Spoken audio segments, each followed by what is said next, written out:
Que faire lorsqu'on ne sait quoi faire?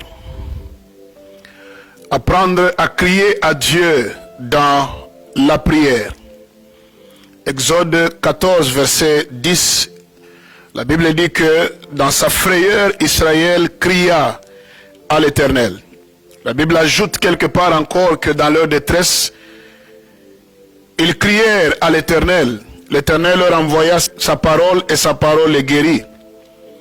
Lorsque nous apprenons à crier à Dieu dans la prière c'est l'expression également de notre dépendance à Dieu dans nos conditions difficiles. Lorsqu'on crie à Dieu pendant qu'on ne sait quoi faire, c'est qu'on est en train de lui dire indirectement que sans toi, il n'y a pas d'issue, il n'y a pas de solution pour moi. C'est l'expression de notre dépendance à Dieu dans notre situation. La prière, c'est un instrument, un outil puissant entre les mains de Dieu et entre les mains de l'Église et entre les mains du peuple du Seigneur. S'il y a une activité à ne jamais négliger, comme je le dis toujours, c'est la prière. C'est un instrument puissant, un instrument efficace qui peut engendrer des résultats au-delà de toute imagination.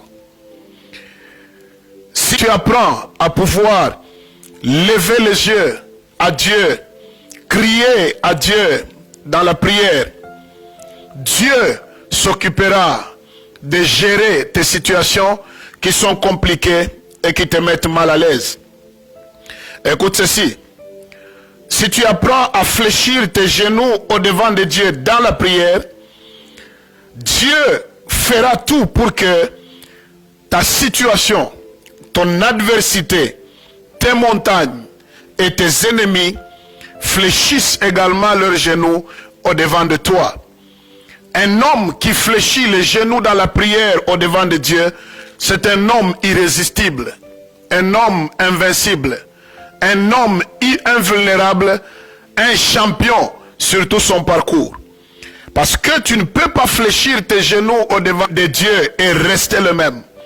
Personne n'a invoqué le vrai Dieu, le Dieu d'Israël, et tourner en rond dans la vie et finir sa vie dans le chaos et dans les larmes.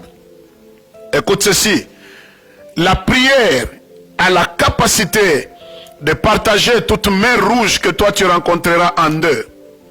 Lorsqu'ils ont crié à l'Éternel, l'Éternel a dit à Moïse, comme on l'a dit dans l'épisode qui a précédé, il leur a dit de pouvoir avancer.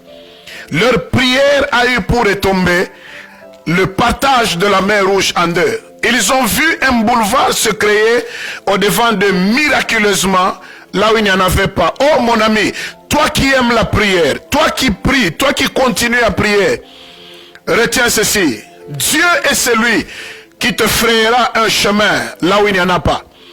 Là où tu dis qu'il n'y a rien, il n'y a pas de provision, il n'y a pas d'espoir, il n'y a pas d'issue. C'est au même endroit que Dieu produira un miracle comme réponse à ta prière. La prière attire toujours la provision divine, même au milieu du désert. Même au milieu d'un désert, si quelqu'un apprend à prier, il y a une manne qui tombera du ciel. Il y a les cailles qui peuvent tomber du ciel. Il y a le miracle de la multiplication qui va t'accompagner. Tout simplement parce que tu aimes la vie de la prière. Retiens ceci pour terminer. La prière restaure dans la vie de quelqu'un tout ce qui était mort dans ta vie et autour de toi. C'est seule la prière peut engendrer la victoire, la puissance de la restauration de tout ce qui était mort et perdu autour de toi. Que faire lorsque tu ne sais quoi faire? Crie à Dieu dans la prière. Que Dieu te bénisse abondamment.